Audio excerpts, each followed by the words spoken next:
साथियों, आप सभी को मेरा नमस्कार, आदाब और गुड मॉर्निंग। मैं ये उम्मीद करता हूँ कि आप सभी खैरियत से होंगे।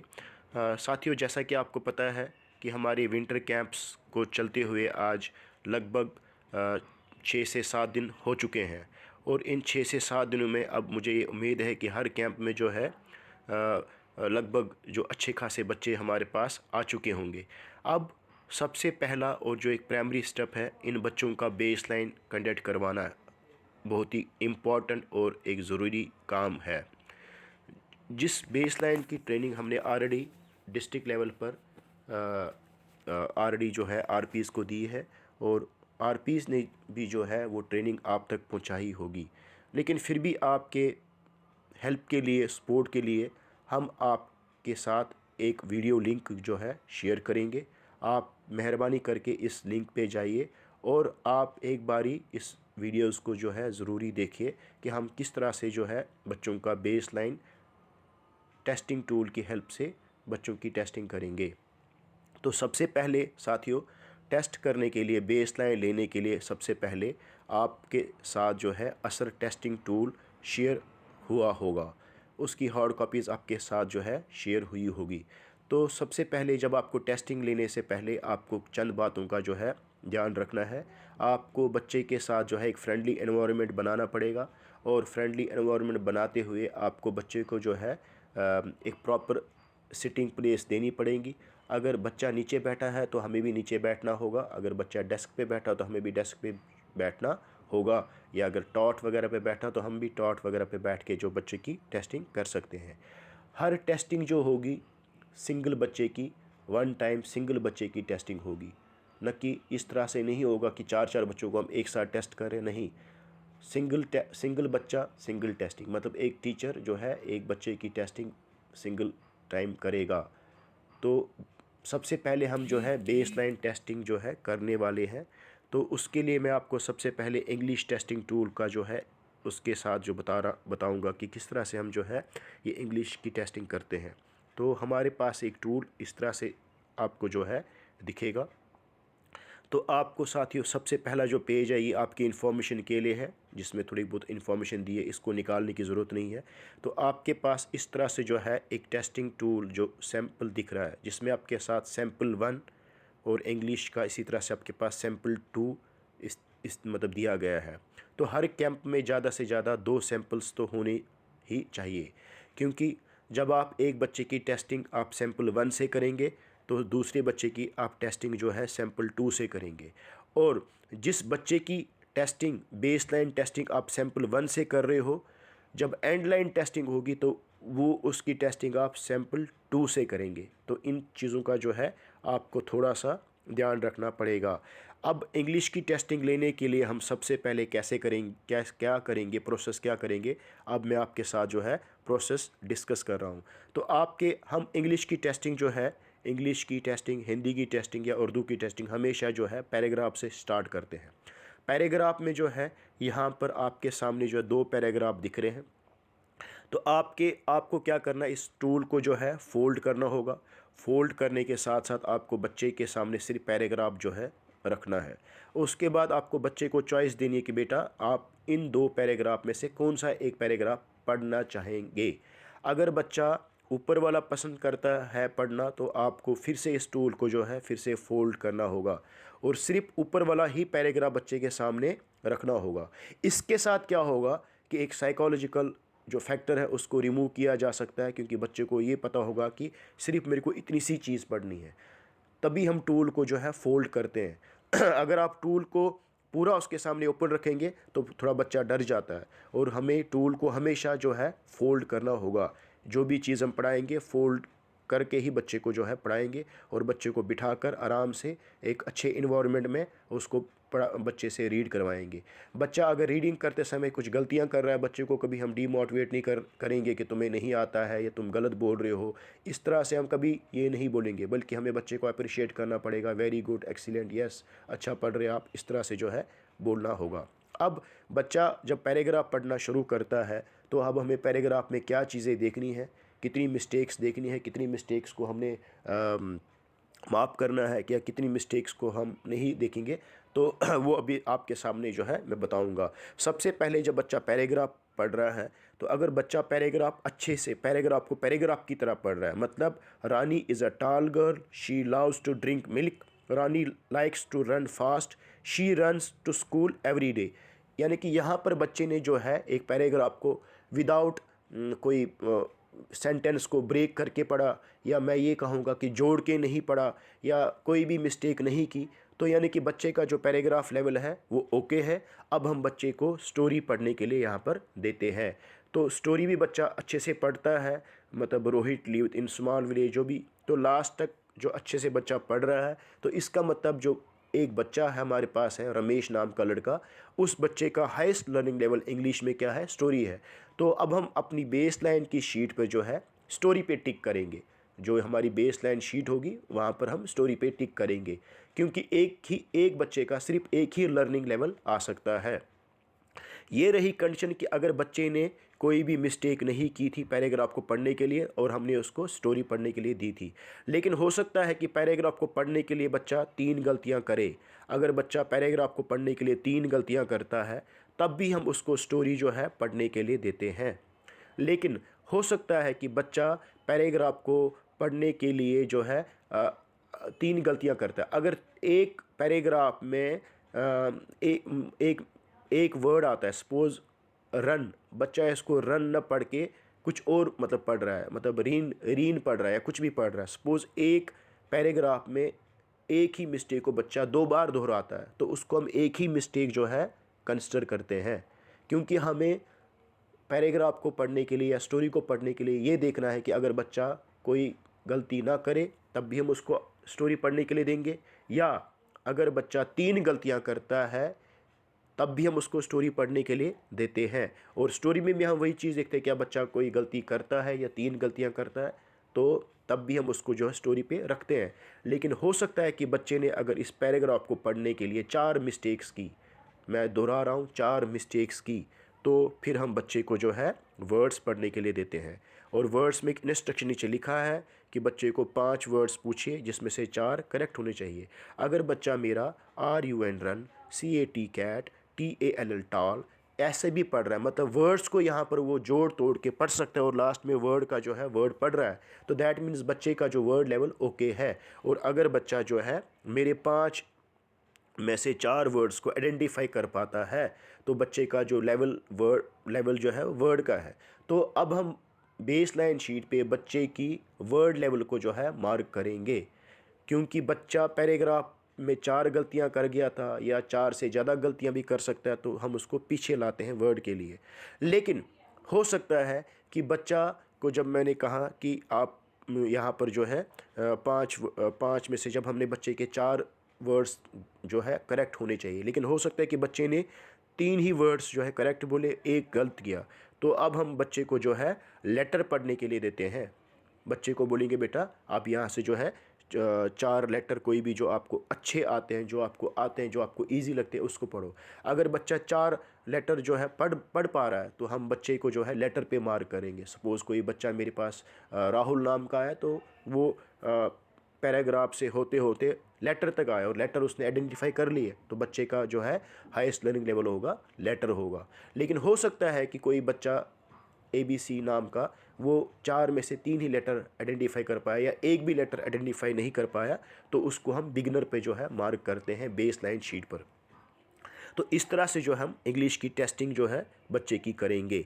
बस हमें हमेशा याद रखना है कि हम पैराग्राफ से स्टार्ट करते हैं। अगर पैराग्राफ बच्चा अच्छे से पढ़ पा रहा है तो हम उसको स्टोरी पढ़ने के लिए देते हैं, और अगर बच्चे ने स्टोरी भी पढ़ ली तो बच्चे को स्टोरी पे मार्क करेंगे। लेकिन अगर हो सकता है कि बच्चे ने इस पैराग्राफ को पढ़ने में 3 गलतियाँ की, तब भी हम उसको स्टोरी पढ़ने के लिए देते हैं। लेकिन हो सकता है कि बच्चा अगर 4 गलतियाँ करता है पैराग्राफ को पढ़ने के लिए, तब हम उसको वर्ड पे लाते हैं। वर्ड में 4 पूछते हैं, 4 में से 5 पूछते हैं, 5 में से 4 करेक्ट होनी चाहिए। लेकिन अगर बच्चा 3 ही आइडेंटिफाई कर पाता है तो हम उसको लेटर लाते हैं। लेटर में भी वही चीज़ देखते हैं, और अगर लेटर में भी वो 3 ही आइडेंटिफाई कर पाता है या नहीं कोई आइडेंटिफाई कर पाता है, फिर उसको हम बिगिनर पे लाते हैं। कुछ कंडीशंस में क्या होता है कि कुछ बच्चे पैराग्राफ को अच्छे से पढ़ रहे हैं, लेकिन हो सकता है कि उन्होंने स्टोरी को जो है पढ़ने में मिस्टेक कर दी, तो ऑब्वियस सी बात है बच्चा जो है वो पैराग्राफ पे ही उसको हम मार्क करेंगे, क्यों? बच्चा स्टोरी से पैराग्राफ पर आया हुआ है। तो इस तरह से जो हम इंग्लिश की टेस्टिंग करेंगे, हम इंग्लिश का जो टेस्ट जो है इस तरह से करने वाले हैं। और उसके बाद साथियों, मैं अब मैथ की बात कर रहा हूँ। मैथ जो है, अब सब इंग्लिश में आपको याद रखना पड़ेगा, हमारे पास सैम्पल 1 और सैम्पल 2 के टूल हमारे कैंप में होने ज़रूरी है। तो हम एक बच्चे के साथ सैम्पल 1 यूज़ करेंगे, दूसरे के साथ सैम्पल 2 करेंगे। एंड लाइन के दौरान जिस बच्चे के साथ सैम्पल 1 किया होगा उसके साथ हम सैम्पल 2 करेंगे, और जिसके साथ 2 किया होगा उसके साथ 1 करेंगे। तो आपको ये चीज़ें थोड़ी सी याद रखने वाली बात है। अब हम मैथ की जो टेस्टिंग है हमेशा सब्ट्रैक्शन से करते हैं। यहाँ पर भी हम जो है टूल को सबसे पहले फोल्ड करेंगे और बच्चे के सामने सिर्फ सब्ट्रैक्शन वाली ही चीज़ें जो है रखेंगे। और अब हम तब तक टूल बच्चे के हाथ में नहीं देंगे जब तक पहले हमें बच्चे से कुछ चीज़ें पूछनी है। सबसे पहले बच्चे को पूछना पड़ेगा, बेटा आप इनमें से जो है कौन से 2 सवालात जो है अपने कॉपी पर करना पसंद करेंगे। बच्चा जब चूज़ करेगा, सपोज़ उसने क्वेश्चन नंबर 2 और क्वेश्चन नंबर 3 को जो है चूज़ किया, उसके बाद बच्चे से पूछिए, बेटा ये जो नंबर है ये कितना नंबर लिखा है। अगर बच्चा इसको 37 और 18 पढ़ पा रहा है, यानी कि यहाँ पर बच्चे को नंबर्स का आइडेंटिफिकेशन है, ठीक है। और तीसरी चीज़ को फिर ये पूछनी है, बेटा ये साइन किसका है। तो अगर बच्चे को माइनस का आइडेंटिफिकेशन होगा तो बच्चा आइडेंटिफाई कर पा रहा है साइन को, तो उसके बाद हम बच्चे को बोलेंगे, अब ये टूल उसके हाथ में देंगे और बोलेंगे, बेटा अब आप अपनी कॉपी पे जो वो क्वेश्चन निकालो जो आपने सिलेक्ट किए थे। लेकिन साथियों, हो सकता है कि इनिशियल पीरियड में बच्चे को अगर नंबर की आइडेंटिफिकेशन नहीं हुई या साइन की आइडेंटिफिकेशन नहीं हुई, तो कभी भी बच्चे को हम वो क्वेश्चन उसके कॉपी पर निकालने के लिए नहीं देंगे, तो हम फिर उसको नंबर 10 to 9 पढ़ने के लिए देते हैं। अब बात यह है कि अब हमने जो है 2 सवाल आज जो है बच्चे को देना है, और हमने कभी भी बच्चे को ये नहीं बोलना है कि इसमें हमने करना क्या है, माइनस करना, प्लस करना, कुछ नहीं बोलना है। बच्चा खुद करेगा, उसको फ्रीडम देना है, ठीक है। तो जिस कॉपी पे वो करेगा, जिस पेज पे वो करेगा, साथियों मैं आपको यहाँ पर एक और बात बताना चाहूँगा, उस पेज, उस कॉपी को आपको संभाल के रखना पड़ेगा। At the end moment same जब वही बच्चा उसी पेज पर या उसी कॉपी पर एंड लाइन के दौरान भी जो है क्वेश्चन को निकालेगा, तो वहाँ से भी एक डिफरेंशिएट होगा, वो मैं एंड में बताऊंगा आपको। तो अगर बच्चा इस सब्ट्रैक्शन के दोनों सवालात जो है अच्छे से करेक्ट निकाल रहा है, विदाउट कोई मिस्टेक निकाल रहा है, तो बच्चे को आपने एक डिवीज़न का सवाल देना है, और उस डिवीज़न के क्वेश्चन में बच्चे का रिमाइंडर वगैरह जो भी क्वेश्चन वगैरह जो भी चीज़ें हैं वो सब आनी चाहिए। और अगर बच्चे ने डिवाइड का क्वेश्चन भी ठीक किया, जिसमें रिमाइंडर क्वेश्चन वगैरह सारी चीज़ें जो है, आंसर जो है उसका ओके आता है, तो बच्चे का जो है हाईएस्ट लर्निंग लेवल कहाँ पर होगा? डिवीज़न पे होगा। डिवीज़न वाले बॉक्स पे उसको हम जो है टिक करने वाले हैं। लेकिन एक और कंडीशन ये भी होती है कि हो सकता है कि बच्चा एक सवाल ठीक करेगा, एक गलत कर रहा है, तो तब आपको सिर्फ बच्चे को ये बोलना है कि बेटा थोड़ा ध्यान से देखो क्या आपने ठीक किया। लेकिन अगर ध्यान से देखने के बावजूद ही बच्चा जो है एक सवाल गलत कर रहा है या दोनों सवाल गलत कर रहा है, तब हम बच्चे को जो है यहाँ पर 10 to 99 जो है पढ़ने के देंगे। यहाँ पर भी हमें टूल को फोल्ड करना होगा, बच्चे को 5 पूछने हैं, 5 में से हमारे 4 करेक्ट होने चाहिए। अगर बच्चा 96, 15, 24, 61 पढ़ रहा है, दैट मीन्स कि बच्चे का ये लेवल जो है ओके है, मतलब फिर हम बच्चे का जो है 10 to 99 पे जो मार्क करेंगे। क्यों? क्योंकि यहाँ पर उसने या तो एक ही सवाल किया था, या तो दोनों सवाल नहीं किए थे, ठीक है, या तो उसने दोनों सवाल छोड़ दिए थे, या तो उसने एक सवाल करेक्ट किया था, या तो एक सवाल उसने गलत किया, तब वो बच्चा पीछे जा रहा है। क्योंकि सब्ट्रैक्शन में जो है उसके दोनों सवालात जो है ठीक होने चाहिए। अगर दोनों सवाल ठीक होंगे फिर वो डिवीज़न पे जाकर वो क्वेश्चन करेगा। अगर डिवीज़न वाला भी क्वेश्चन ठीक है फिर उसको डिवीज़न पे मार्क करेंगे। लेकिन हो सकता है कि उसने सब्ट्रैक्शन तो ठीक किया लेकिन डिवीज़न में गलती हुई, तो ऑब्वियस सी बात है बच्चे का जो हाईएस्ट लर्निंग लेवल होगा वो सब्ट्रैक्शन होगा। अब एक और चीज़ है साथियों कि अगर बच्चे ने जो है जब यहाँ पर सब्ट्रैक्शन में एक सवाल गलत किया या दोनों सवाल गलत किए, तब हम उसको 10 to 9 पे जो है बच्चे को पढ़ने के लिए देते हैं। तो अगर बच्चा यहाँ पर अच्छे से पढ़ रहा है तो हम उसको 10 to 99 पे जो है मार्क करेंगे उसके बेस लाइन शीट पर। लेकिन हो सकता है किसी कारणवश बच्चे ने यहाँ पर भी जो है मिस्टेक कर दी, ठीक है। तो यहाँ पर भी बच्चे ने जो है नहीं पढ़ पाया, नहीं उसके जो है 4 आइडेंटिफाई कर पाए, तो फिर बच्चे को हम जो है 1 to 9 जो डिजिट जो है पढ़ने के लिए देंगे। यहाँ पर भी हम 5 पूछेंगे, 5 में से जो 4 हमारे करेक्ट होने चाहिए। लेकिन अगर बच्चा पढ़ रहा है तो बच्चे को हम जो है 1 to 9 पे जो हम मार्क करेंगे। लेकिन हो सकता है यहाँ पर भी बच्चा अगर गलतियाँ कर रहा है, 3 ही आइडेंटिफाई कर पाता है, कुछ भी नहीं आइडेंटिफाई कर पाता है, फिर उसको हम बिगिनर वाले बॉक्स पे जो है मार्क करेंगे। तो वहाँ पर आपके बेस लाइन में 5 बॉक्सेस बने होंगे। एक ही बॉक्स पे, केवल एक ही बॉक्स पे भी बच्चों टीचर्स जो है टिक करेंगे, क्योंकि बच्चे का जो है एक ही लर्निंग लेवल आएगा। इस तरह से जो है मैथ की टेस्टिंग करेंगे, और मैथ की टेस्टिंग के लिए भी हमारे पास सैम्पल 1 और सैम्पल 2 होंगे। तो आप उन सैम्पल्स का जो है अपने साथ रख कर बच्चे की टेस्टिंग हमेशा करते रहेंगे, और बच्चे की जो है बेसलाइन शीट को हम बेसलाइन शीट पे उतारेंगे। तो इस तरह से हमारे पास इंग्लिश का सैम्पल टेस्ट 2 है, और ये हमारे पास मैथ का सैम्पल टेस्ट 1 टूल होगा। तो इस तरह से जो हम इंग्लिश और मैथ की जो है टेस्टिंग करेंगे। और अब मैं जो है आपके साथ हिंदी की जो टेस्टिंग, हिंदी या उर्दू की टेस्टिंग बताऊंगा साथियों। तो हिंदी या उर्दू की टेस्टिंग भी जो है सेम वैसे ही है जैसे हमने इंग्लिश की टेस्टिंग की थी। तो उसके लिए भी जो है हम लोग क्या करेंगे, यहाँ पर ये हमारा हिंदी का टेस्टिंग टूल है।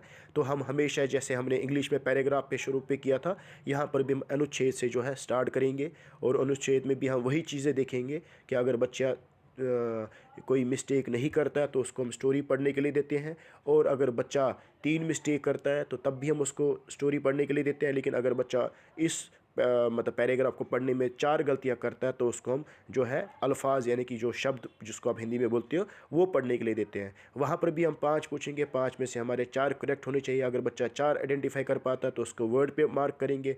लेकिन हो सकता है अगर बच्चे ने 3 ही मार्क मतलब पढ़ पाया तो उसको हम अक्षर जो लेटर जो होते हैं, आप हिंदी में या हरूफ जिसको बोलते हैं उर्दू में, वो पढ़ने के लिए देते हैं। तो वह बच्चा वहाँ से जो है उसको फिर हम उर्दू हरूफ पे जो है मार्क करेंगे, यानी कि अक्षर पे मार्क करेंगे। लेकिन हो सकता है बच्चा यहाँ पर भी गलतियाँ करेगा, फिर हम उसको बिगनर पे लाएंगे। बिल्कुल सेम वैसे ही टेस्टिंग है जैसे हमने इंग्लिश की थी। तो हमने हमेशा याद रखना है, टूल को फोल्ड करते हुए जो है हम टेस्टिंग हिंदी की भी करेंगे। और इसके लिए भी हमारे पास 2 सैम्पल टेस्टिंग टूल होंगे।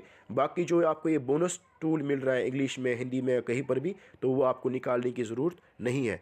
इस तरह से हम जो है उर्दू की टेस्टिंग भी जो आपको मैं यहाँ पर बता ही देता हूँ। उर्दू की टेस्टिंग भी जो है हम आसान इक्तिबास से शुरू करेंगे। आसान इक्तिबास में भी आपके पास 2 जो पैराग्राफ है, बच्चे को चॉइस देंगे कौन सा पढ़ेंगे। अगर बच्चे ने सपोज़ नीचे वाला जो है चूज़ किया तो फिर हम टेस्टिंग टूल को जब फोल्ड करेंगे और खाली इतनी ही चीज़ उसके सामने रखेंगे। बच्चा पढ़ेगा, रानी पढ़ने जाती है, उसका भाई साथ जाता है, वो शाम को वापस आते हैं, घर आकर खाना खाते हैं।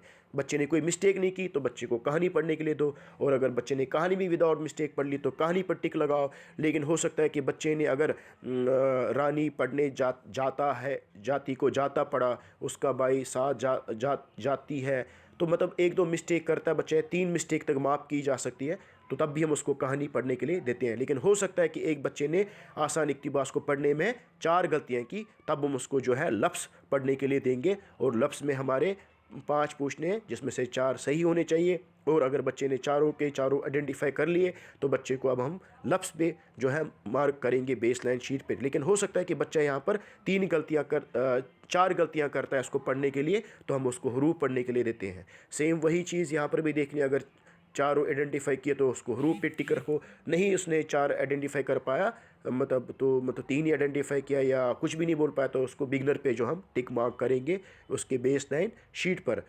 तो यहाँ पर जो है इस तरह से जो हम उर्दू के भी हमारे पास 2 सैंपल होंगे, तो दोनों सैंपल का हम इस्तेमाल करते हुए बच्चे की टेस्टिंग जो है करवाते रहेंगे। और इस तरह से जो हम उसको बेसलाइन शीट पे जो हम उसको मतलब कहीं ना कहीं नोट करने वाले हैं। तो आपकी बेसलाइन शीट कैसे दिखती है साथियों, मैं आपको वो भी बताऊँगा। ये आपकी जो है बेसलाइन शीट जो एक्सेल फॉर्मेट में आपके साथ शेयर की गई थी, ये आपके साथ में ऐसे ही दी गई है। तो ये आपके सामने जो है ये एक कंपाइल शीट है, ये मैं आपको दिखाऊंगा बेसलाइन शीट। तो यहाँ पर चाइल्ड का नाम दिया गया है। सपोज चाइल्ड आता है बच्चा राहुल, उसकी क्लास आती है मतलब 3rd, और मेल फीमेल आप करोगे उसको अलग से। टेस्टिंग सैंपल टूल नंबर, क्या आपने उसको कौन से सैंपल से जो है टेस्ट किया था, तो आप यहाँ पर 1 या 2 लगाओगे। अब बच्चा हमारा कहाँ पर जाके रुका, हमने पैराग्राफ से स्टार्ट किया, हो सकता है बच्चा आगे गया था, पैराग्राफ से स्टोरी पढ़ ली थी, हम खाली स्टोरी पे टिक लगाएंगे। दूसरा बच्चा आया, हमने पैराग्राफ से स्टार्ट किया लेकिन बच्चे ने जो है उसमें 3 गलतियां की, तब भी हम स्टोरी पे उसको टिक लगाएंगे दूसरा। तीसरा बच्चा मेरा आया, उसको हमने पैराग्राफ से स्टार्ट किया लेकिन वो पैराग्राफ में उसने मिस्टेक्स की तो वो वर्ड में जाकर आया, तो वर्ड पे खाली टिक लगाएंगे। सेम ऐसे ही जो है एक ही बॉक्स पे वन टाइम एक ही बॉक्स पे जो हम टिक करेंगे, हर एक बॉक्स को हम ऐसे टिक नहीं करेंगे। और ये जो लेवल्स होंगे बच्चे के टेस्ट करने के बाद ही जो है वो हम करेंगे, वो हम उसका लेवल मतलब मार्क करेंगे, ऐसे खुद से नहीं करेंगे क्योंकि इसकी वेरिफिकेशन भी जो है टाइम टू टाइम की जाएगी आपके कैंप्स में आकर, ठीक है। तो उसके साथ साथ जो है इस तरह से हम एक बच्चा जो है अगर हमने उसकी हिंदी की टेस्टिंग करनी है तो उसकी हमने इंग्लिश की भी टेस्टिंग करनी है, मैथ की भी करनी है और हमने तीनों सब्जेक्ट्स की उसकी टेस्टिंग करनी है। साथियों यहाँ पर मैं आपके आसाइश के लिए एक और बात बताऊँगा, जब इस बेस लाइन को इन शीट्स पे आप नोट डाउन करोगे तो आप क्या करोगे, क्लास वाइज जो है इस डेटा को फिल कीजिए, क्योंकि फिर आपको डेटा कंपाइल करने में आसानी हो जाएगी। सपोज़ पहले आप क्लास थर्ड का जो है, सपोज़ आप यहाँ तक जो है क्लास थर्ड का, सपोज़ कीजिए कि यहाँ तक आपके क्लास थर्ड का जो डेटा है, यहाँ तक आपके क्लास थर्ड का डेटा जो है मैं आपको बता रहा हूँ। क्लास थर्ड के बच्चे सपोज़ आपने यहाँ तक टेस्ट किए 1 2 3 4 5 6 7, तो क्लास थर्ड का यहाँ तक लिख लीजिए। फिर यहाँ से आपको सपोज़ कीजिए कि मैं आपको एग्जांपल के तौर पे बता रहा हूँ कलर करके, यहाँ से आप क्लास 4 का जो है डेटा, क्लास 4 की एंट्री जो है आप यहाँ पर कीजिए, क्योंकि आपको लास्ट में डेटा कंपाइल करने में जो है आसानी लगेगी। मैं आपको कलर के मीडियम से बता रहा हूँ। अब यहाँ पर मैंने जो चार पाँच बॉक्स लिए, हो सकता है क्लास थर्ड मेरे पास 40 बच्चे भी हो सकते हैं, है ना, एक एग्जाम्पल बता रहा हूँ। तो आपका वो जो बॉक्स है लंबा भी हो सकता है, तो आपको उसके हिसाब से जो है बच्चों की टेस्टिंग करनी है, क्लास वाइज कर सकते हैं आप। तो इस तरह से जो है इन बॉक्सेस में जो टिक करेंगे बच्चों का लर्निंग लेवल जो है चेक करेंगे। तो ये आई एक शीट जिसमें हम चाइल्ड वाइज, जहाँ पर बच्चों का नाम वगैरह सब कुछ जो है आइडेंटिफाई होगा, और ऊपर बेस लाइन को सर्कल करेंगे, डेट वगैरह इसमें मेंशन करनी होगी। कहीं पर जो है हम नीचे लास्ट में जाकर हम इधर भी इनका देख सकते हैं कि हमारे क्लास थर्ड में कितने बच्चे आए हैं, या वो हम अपनी मर्ज़ी से जो है इस शीट को आप अच्छे से वो कर सकते हो। और साथ में उसके बाद कवर शीट में अगर आप देखोगे तो यहाँ पर वो जो कंपाइल मैं आपको बता रहा था, आपको यहाँ पर कंपाइल करना पड़ेगा। कंपाइल दोनों का करना होगा, बेस लाइन और एंड लाइन। बेस लाइन में आपको ये बताना पड़ेगा क्लास थर्ड में मेरे पास मेल कितने हैं और फीमेल कितने हैं, सबसे पहली बात। उसके बाद सपोज़ कीजिए कि आपके पास बेस लाइन में आपके पास 10 बच्चे जो है आपने टेस्ट किए थे क्लास थर्ड में, ओके। अब उन 10 में से आपको ये देखना है, कि मेरे पास बिगिनर के कितने बच्चे हैं, लेटर के कितने हैं, और वर्ड के और पैराग्राफ कितने हैं। ये आपको पता लगेगा साथियों, कहाँ से पता लगेगा, ये आपको पहली वाली शीट से, यानी कि जो चाइल्ड वाइज शीट थी वहाँ से पता लगेगा। हो सकता है कि आपके बिगिनर में मान के चले कि 4 बच्चे आपके बिगिनर में हैं, 3 बच्चे आपके लेटर पर हैं और 2 बच्चे आपके वर्ड पर हैं। 4 3 7 8 9 10, हाँ 4 5 6 7 8 9 2 10, तो 2 बच्चे आपके जो है वो पैराग्राफ पे है। तो ये आपको कहाँ से पता लगा, ये आपको चाइल्ड वाइज शीट से पता लगा। वहाँ पर आप टिक करेंगे और यहाँ पर जो है, यहाँ पर आप टोटल उन टिक्स का कितना आता है वो नंबर आप लिखोगे। और एक और चीज़ यहाँ पर देखने वाली बात है, सपोज साथियों आपने 10 बच्चों को जो टेस्ट किया है और इन सब का सम करने के बाद भी आपको वो जो है 10 ही आना चाहिए। आप देखोगे कि यहाँ पर जो है 4 और 3 7 8 9 4 और 3 7 8 9, और ये थोड़ा सा मैंने यहाँ पे नंबर ज़्यादा लिख लिया 10। तो ये देखो जितने मेरे टेस्टेड चिल्ड्रन थे, जब मैंने उनका लेवल यहाँ पर देखा तो वो भी मेरे 10 ही आए हैं। तो इस तरह से जो है आपने क्लास थर्ड की हिंदी, उर्दू, मैथ, इंग्लिश सब की जो है यहाँ पर आपने कंपाइल करना होगा। फिर क्लास वाइज आपको class 4 5th 6th 7th 8th का भी करना होगा। अब क्या होगा, ये आपने बेस लाइन किया, अब जब इसका एंड लाइन होगा, अब मुझे पता है कि मेरी क्लास थर्ड में अगर 10 बच्चे आए थे तो एंड लाइन में भी वही 10 बच्चे आएंगे। अब क्या होगा साथियों, अगर मेरे बेस लाइन में 4 बच्चे बिगिनर पे थे, हो सकता है कि पूरे 2 महीने जब मैंने कैंप में काम किया, हो सकता है मेरे यहाँ पर 2 ही बच्चे रहेंगे, ठीक है। और यहाँ पर जो है लेटर पे मेरे पास 1 बच्चा रह गया, तो आगे आगे मेरा जो है बच्चा आगे आगे जाएगा। सपोज़ अब वर्ड पे मेरे पास पहले 3, अब यहाँ पर 6 आ गए, ठीक है। और मेरे पास मैंने बच्चे को जो है पैरा में भी जो है 3 बच्चों को पूछा दिया, 6 3 9। यहाँ पर मैं ज़ीरो कर देता हूँ।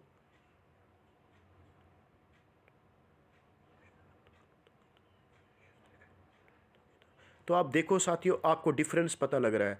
पहले में मेरे पास बिगिनर पे 4 बच्चे थे बेस लाइन में, लेकिन एंड लाइन में मेरे पास वहीं पर ही जो है 0 बच्चा हो गया। लेटर में मेरे पास पहले 3 थे, लेकिन एंड लाइन में मेरा बच्चा जो है 1 ही है। अब वर्ड पे मेरे पहले पास बच्चे 2 थे, तो वो आगे उसमें अब जो मेरे और 2 मतलब 4 बच्चे पहुंच गए। स्टोरी में मेरा कोई पैरा में मेरा 3 ही था, अब यहाँ पर 2 बच्चे पहुंच गए। मतलब कहने का मकसद ये है कि बेस लाइन और एंड लाइन में ये डिफरेंस होता है कि महीने के बाद, 2 महीने के बाद काम करने के बाद हमारा बच्चा आगे ही जाता है, न कि पीछे जाता है। अब ये ज़रूरी भी नहीं है कि बच्चा आगे ही जा सकता है, ये मतलब, लेकिन ज़रूरी भी नहीं है कि हर एक बच्चा आगे जा सकता है। अगर हमारे पास 50 बच्चे हैं, 50 बच्चों में हम अगर हम 35 बच्चों का भी लर्निंग लेवल चेंज कर पाए, तो दैट मीन्स कि हमने जो उस कैंप में जो है अच्छे से, वैसे उम्मीद तो ये है कि हम उन 50 के 50 बच्चों का, उन 100 के 100 बच्चों का जो है लर्निंग लेवल चेंज करने में सक्सेस होते हैं, क्योंकि हम बहुत अच्छे तरीके से जो है आप टीचर्स और हम सब मिलकर जो अच्छे से काम करते हैं। और ये वीडियो का सिर्फ यही मकसद था कि हम बेस लाइन कैसे बच्चों की लेते हैं और उन बेस लाइन को शीट्स में कैसे चाइल्ड वाइज शीट में कैसे फिल करते हैं, और फिर उस डेटा को कैसे कंपाइल करते हैं। एट द एंड आप साथियों, एंड के जब ये कैंप जब एंड होगा, तो इस कैंप के एंड होने के बाद क्या होगा साथियों, कि आपको अपने वो बेस लाइन शीटें और वो एंड लाइन शीटों पर जो है अपने HIO जो होगा, हमारा हेडमास्टर साहब होगा उसी कैंप का, उसके साइन और उनके सिग्नेचर उस पेज के एंड पे होंगे। और उसकी एक कॉपी और आपको अपने ZDO ऑफिस में देनी होगी, और एक कॉपी जो है आपको अपने CO ऑफिस में देनी होगी।